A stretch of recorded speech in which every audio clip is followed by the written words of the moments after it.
QuaranJazz. Listen while you're home.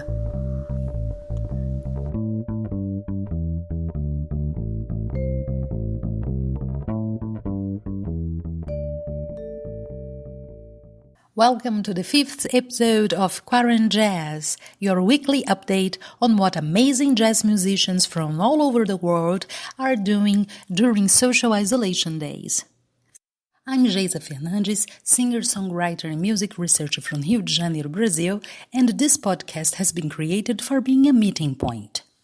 Fans can meet their favorite artists and get to know what they are doing right now. Artists get to know what their fellows are doing, about their new projects, which tracks they are releasing. If you're a jazz artist and would like to participate, visit geisafernandes.com. The link will be in the description of this episode. Leave me your contact and let's talk. You can also contact me joining the Facebook group The Touring Jazz Musician, where I post updates on jazz festivals that take submissions directly from artists. Got curious? Join us on Facebook, The Touring Jazz Musician. My guest this week is Jenny Moule, from the project Damsel Talk. Expect a few surprises. Let's start talking about this project of yours. How would you describe your music for this project? You said you developed a whole persona for it, right?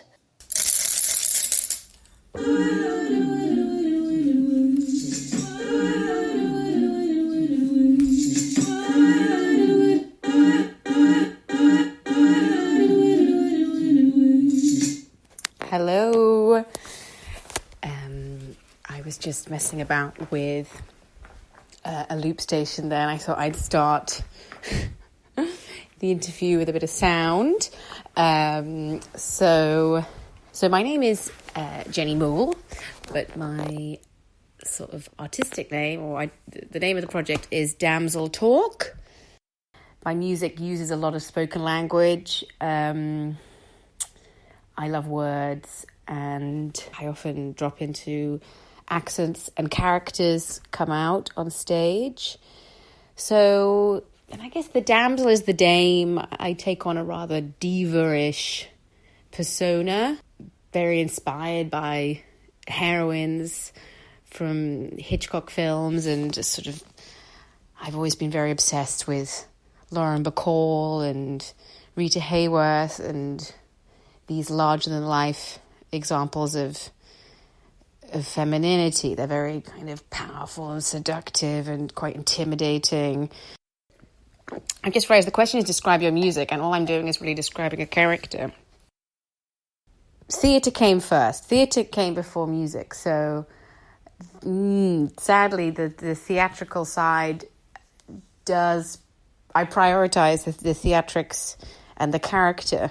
I think that the only way that I feel comfortable singing and making music is through a character.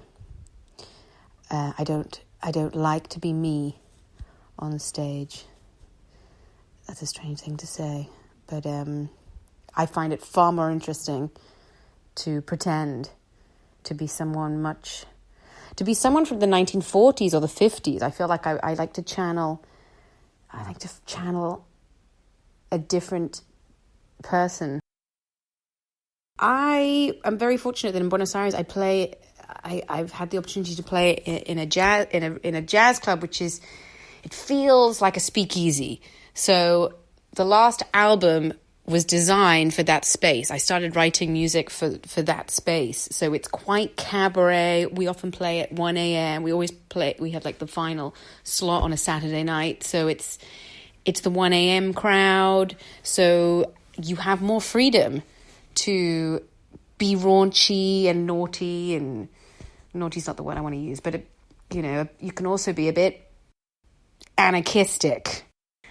So I love to improvise. There's a lot of songs that always I start and I say to the guys I play with he's playing the clarinet in this piece, is Patricio Bocher, and on drums, it's Axel Philippe, and on double bass, it's Andres Churlnikov. And they are all Argentine musicians, and they are all incredibly talented, and they each have their own solo project. So I'm going to pass over the names so that you can look them up, because they're fierce. No, they're amazing. So sometimes it'll sound kind of almost like classical music. It'll sound like cinema, like a weird, just feels like a film. Oh, sorry, I forgot to say to our listeners, Jenny is a UK artist based in Argentina, or better say right now, confined in Argentina. So, Jenny, tell us about your current situation. Probably when the whole crisis came up, you had, like all of us, some gigs planned, and what are you doing right now? So, I am in quarantine in Buenos Aires, Argentina, which is where I live. I've lived here for about 5 years, and yeah, so I had gigs. I had some gigs, upcoming gigs, and they're all not happening. I think it's more difficult projecting, you know. I'm thinking, oh God, are people ever gonna go out again? Yes, they are. But I guess it's just a time to be in. I'm playing around with this loop station, which you heard earlier, which I never normally get to, you know, play with. So, and I have an oboe here, which I used to play when I was 13 or 14. And I started again a few months ago, just like, let's bring it back. Although it sounds horrendous, but now at least I have the time to kind of give it a go, which is painful for the neighbours. And I have a lot of instruments, which I never really give any time to. You know, I have a charango, which is the sort of cosmic godfather to the ukulele of Argentina. It's really the most magical. Hold on, I have it here. Let me just play a few strings. And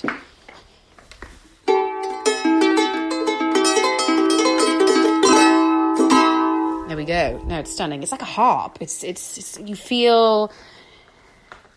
It feels I don't know, like an Asian harp sometimes. At least this is good because it gives you time to kind of read books, experiment, play without the pressure of, okay, this is the set list, we need to work on these songs. You know, work on your sound. I think that is really positive. Like, just everyone is on pause, and you can I don't know, write a script or make a puppet, or, you know, I'm weirdly today just playing around with plastic bottles and some objects I found in the kitchen as percussion. But just play without the pressure of, this is the, you know, what the performance, the gig, you know, because there are no gigs. They've just vanished. So, and we don't know when people will be able to go back. So just be happy with you making sound and being back with your instrument. So I think in some ways that's very valuable, that people are sort of looking into a mirror, aren't they, during this time? Or banging your head against a wall, either of those. Yeah, and I know you said, and I totally agree, that it's now kind of hard to make any projections. And yet, that's exactly my next question. What are your plans for the future? Plans for the future. I have one gig in France, which came out of nowhere, in a theatre, which is really, I was like, wow, this is exciting. And I have no idea how to make a tour happen. So, before the crisis, the corona epidemic, I started sending emails, but I don't know if I'm writing the right kind of email. I don't know. It's hard. I think it's really hard trying to get gigs, or I'm finding it so. So I just need to knuckle down and try to create a little tour around that date. That's what I'm planning, and that's December is the date. I mean, it would be wonderful to branch out into festivals. I played at the Buenos Aires Jazz Festival in November. But I mean, you know, in your own city is one thing.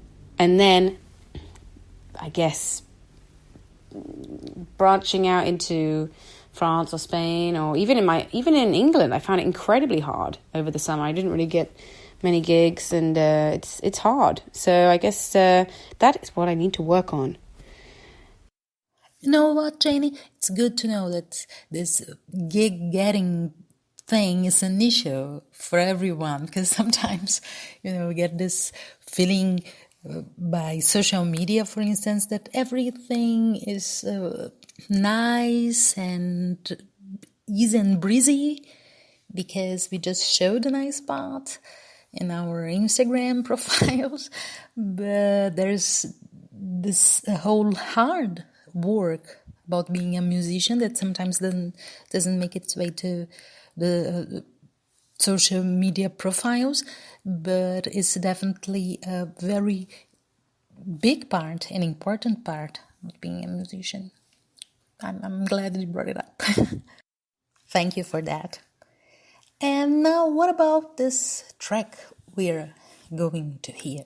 Tell us about it, lineup, what's the story?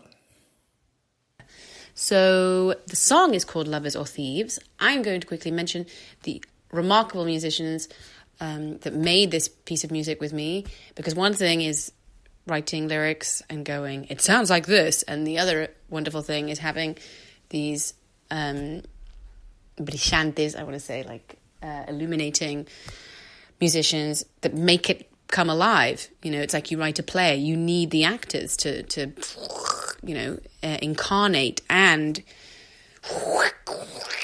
making sounds, but bring it alive, make it beat. So on piano it's Nicolas Bocanera, on saxophone it's Camila Nevia, on trumpet it's Sebastian Greszuk, he's playing the clarinet in this piece, is Patricio Bocher, and on drums it's Axel Philippe, and on double bass it's Andres Churnikov. The song is divided into two. At the beginning you'll hear it's kind of like, it's quite tribal, and I'm angry. It's just questioning, isn't it, whether this person has, as your lover, have whether there's been this kind of bond and union, or whether it's more of a thief, whether they've stolen your fire is the metaphor, but I think you know what I mean. So yeah, it's got a kind of tribal feel at the first half, and then the second half, the idea is that it's like, it's, back into a kind of an old vintage jazz sound. Thank you very much for listening, and good night. Good night, good morning, good day to you too, Jenny. Thank you very much for your participation. I had a great time. And this was the 5th episode of QuaranJazz. If you would like to know more about this project or take part in it, visit geisafernandes.com, the link will be in the description of this episode, and drop me a line. You can also find me on Facebook. Join the group The Touring Jazz Musician and get updates on jazz festivals worldwide with open submission processes. Thank you very much for listening. And now, ladies and gents, lovers or thieves? Lover, one who loves another. Thief, one who steals fire.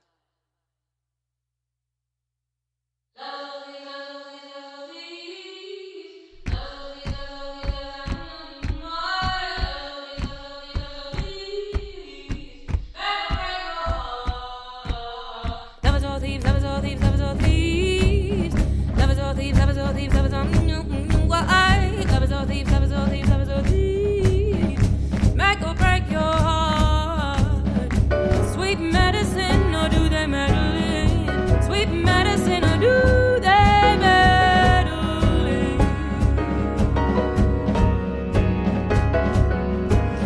Take you higher, but suddenly it stops. You are trapped. The spell is gone.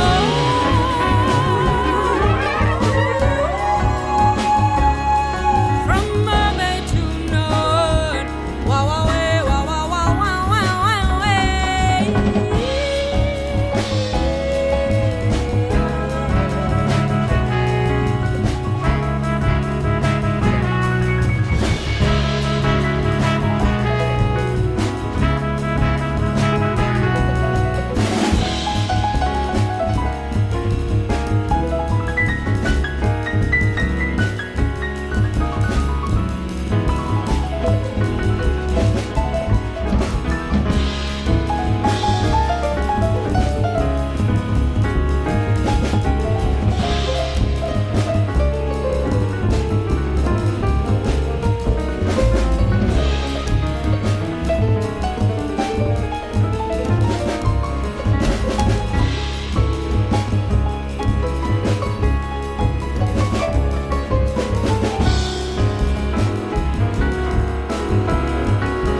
QuaranJazz. Listen while you're home. QuaranJazz, a podcast by Geisa Fernandes.